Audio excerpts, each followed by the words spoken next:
উপস্থিতি, প্রিয় কাউন্সিল অধিবেশন, এবার সম্মানিত প্রধান অতিথির ভাষণ। এ পর্যায়ে বক্তব্য নিয়ে আসছেন গণপ্রজাতন্ত্রী বাংলাদেশ সরকারের জনপ্রশাসন মন্ত্রণালয়ের মাননীয় সিনিয়র সচিব, প্রাজ্ঞ প্রশাসনিক ব্যক্তিত্ব জনাব মোহাম্মদ এহসানুল হক মহোদয়কে। আপনারা কিন্তু মাঠ পর্যায়ের কর্মী।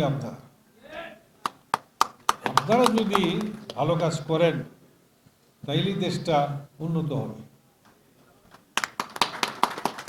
এই সুযোগে আমি আরেকটা কথা বলবো যে আপনারা জানেন সামনে জাতীয় নির্বাচন। অনেকেই হয়তো মাঠ পর্যায়ে আপনাদের এই নির্বাচনী দায়িত্ব পালন করতে হতে পারে।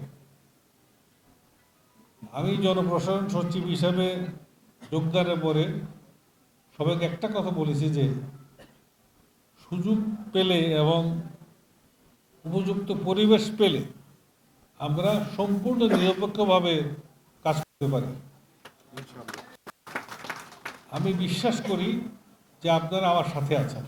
ইনশাআল্লাহ আমরা এই দেশকে একটা সুন্দর এবং নিরপেক্ষ নির্বাচন উপহার দেব এবং এই কর্মযজ্ঞে আমার সাথে আপনারা থাকবেন।